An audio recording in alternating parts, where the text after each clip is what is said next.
Reka twongere tubahe ikaze kandi tubifuriza gukomeza kugira ibihe byiza, mwe mudukunda kandi mudukurikirana umunsi ku munsi.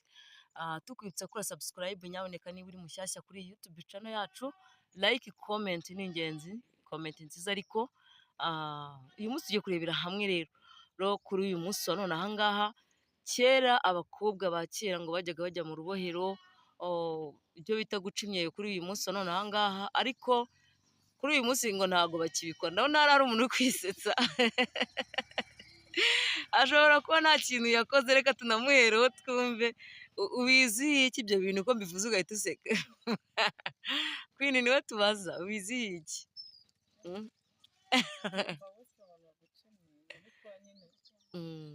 Tujya guca imyeyo tujya tubyumva tubiziho n'akantu gato.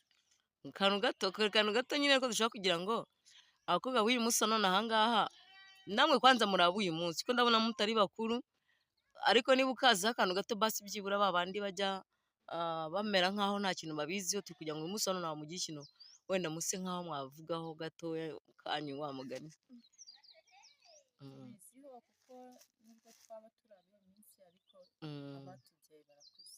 Yego. Kandi umuntu agomba kuba aganira n'abantu bakuru, nkanjye mama aba yarabenganirije. Yego. Akambwira ati mwana wanjye uguje imyaka iyi n'iyi, ugomba kujya wikusanya na Mukandori, Rufonsina, kwa runaka, mukajya ahantu gutya mugaca imyeyo. Yego. Biba byaragenze. Mama wawe ariko ni inshuti nziza. Ni umubyeyi ukurikirana cyane. Hanyuma se Mutesi barabivugaho ikira, ubizihiye iki Mutesi?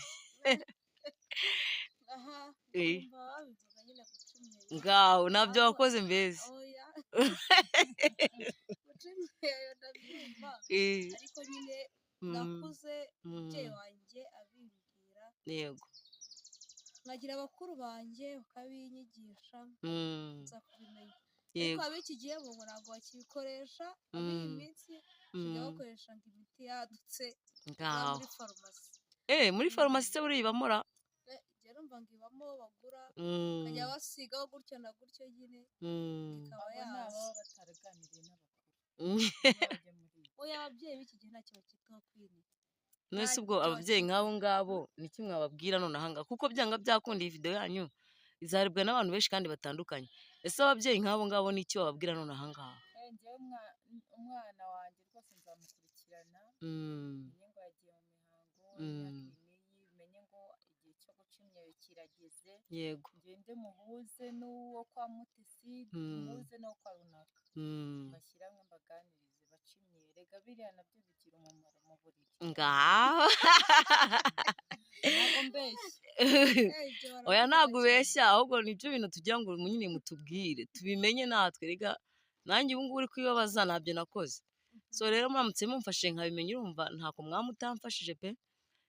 Ahubwo mwasobanurira. Guca imyeyo ni ibintu by'ingenzi. Yego. Cyane iyo umuganga ushatse agasanga utanayiciye aranakwirukana.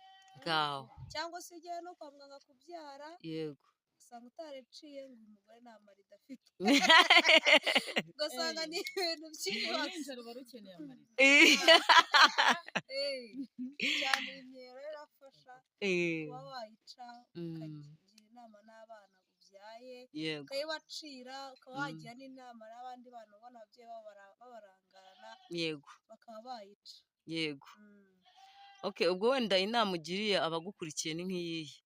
Inama ngiriye abankurikiye rero n'ababyeyi b'abamama bakwiye kujya bita ku bana babo b'abakobwa, bakabigisha nk'ibyo byose byo guca imyeyo. Yego. Kuko ejo atazabona umugabo ugasanga baramwirukanye. Banamwirukana buriya. Yego, barakwirukana cyane nta bintu ngo biryoshye. Ariko se buriya hari umuntu bari birukana ra? Yego, kumarana. Gusa abakobwa bari bakeya barabirukana bagashaka ababibakore. N'igihe ushaka umugabo akakuganitse, kuko nta muntu ugishaka umugore cyangwa umugabo atumvise n'inkuru hanze. Ushobora kuba ari umusore akazumva undi musore avuga ati shati siko naryamanye n'umukobwa uteye gutya na gutya, ati byari bimeze neza, akavuga ati nanjye nzashaka umugore uciye imyeyo. Yego. Ubwo rero agushatse utayifite kandi azi yuko mbere yo kugushaka hari uwo yabanje kubibonaho. Yego, byaba ari ikibazo gikomeye. Biriya ni boro. Ni boro. Ariko mwakomeje kuvugaho muravuga ati biraryoha kandi bifite umwihariko. Ese ntabwo mwadusangiza kuri uwo mwihariko kubera ko buriya akenshi iyo ikintu cyiza uba uzi ibyiza byacyo n'ibibi byacyo. Uwo mwihariko wabyo ntabwo mwatubwiraho gakeya wenda tukamenya natwe uko tugomba kwitwara.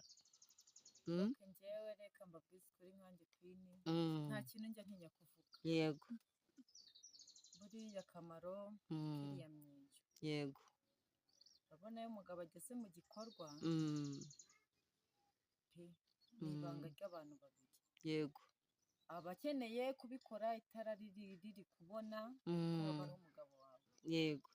rero yakojeje kuri ziriya sitafu akoza hirya no hino. Nibyo ariko ari kwigisha abantu bakuru kandi bazi ubwenge. akojeje hirya no hino akoza kuri twa tuntu. Yego. amazi arazamuka. Yego. ese nimba utadufite azaza apfuye.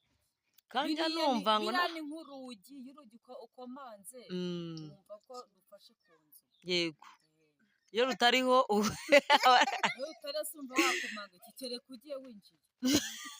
kwinjira mu nzu bisaba gukomanga. bivuze ngo abatabifite bo ni nk'inzu yubatse ko idafite urugi, ni nk'umuryango utagira urugi, ni nko kwinjira huru. ari amarido ni abakenewe. Yego. Mutewe urabivugaho iki ibyo binavuze? ibyo binavuze nibyo kuko urumva ko abagabo b'iyi minsi niba anagushatse uri umugore we ashobora kugushaka atariciye kandi ibyo wumva ko abantu b'iki gihe basigaye bajya no hanze ugasanga ahuye n'akana gatoya kayiciye ugasanga ubwo niyo arahukanye cyangwa se ugasanga ntiyongeye kuba mwabonana mu buriri ugasanga ntagarutse. ngo nabivuga bitobore kabisa. ese najya kwa runaka agasanga arayifite. wenda ni umukobwa wibana akazi iwawe nawe uri mu bukode mwabanaga nk'umugore. nyine navugaga n'ibiriya byo kwivugisha ngo nyine ngo iyo uri mu ikode umugabo yaguta amashami yanjye. birumvikana kuko abageze ahantu hari uburyo ageze kuri ako kana agasanga kaciye yo wowe ntayo waciye aravuga ati se ubundi umugore namushatse kugira nishimye nta byishimo byo mu buriri mbona cyane. ahita akujugunya wamuhamagara akakubwira ko agiye gukorera hanze mukajya mukubitanira karitsiye. mukajya mukubitanira karitsiye. ndumva rero ukuntu bimeze ibyo bintu ntabwo ari ibintu bigoye gufata utwatsi two mu gihuru. ariko se utwatsi twose mutambeje utwatsi twose umuntu yatuyora agashyiraho. hari utwatsi twabugenewe. Yego. utuntu n'imboro ntabwo ntuvugira hano bazadukopera. Yego da. bazanshake ariko ibyo bintu birafasha cyane n'abantu banagushaka.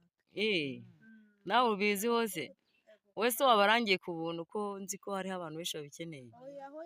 njyewe umuntu yaza nkabimukora atenze gukoresha imiti yo muri farumasi. ariko se buriya imiti yo muri farumasi nta kibazo ra? biriya ntabwo byabura ingaruka. niba ufashe imiti ukashyira mu gitsina cyawe ubu wabura imyanda ijyamo. waba uzira imiti se yakozwe n'abazungu waba uzi ari iki? byaba ari ikibazo. ariko uduhuru twanze urakwega rwose umwe ukawuganisha n'undi kandi bigakunda. mari ntugaseka ubu si ibyo birasekeje. birasekeje nyine. bigakunda ariko nibyo maze umugabo yakunanira yagenda ukavuga ati yagiye kubw'ingeso yiwe ariko ntacyo anshinja. kandi ubwo wagendaga aba ari umugabo aba ari ishyano urareka umwaka ukagenda. urareka umwaka ukagenda kuko umugabo nyamugabo ntabwo waba umushimisha mu buriri ngo agende ahubwo aba ari umwaka. nizo ngeso z'abagabo bose ari ingeso. ariko iyo bimeze nka gutyo ntiyapuruguta asanze ko hari ikimwana mutoya kurusha. niyo mutandukanye ukamwibutsa ka kantu arahita akubwira ngo ese ubundi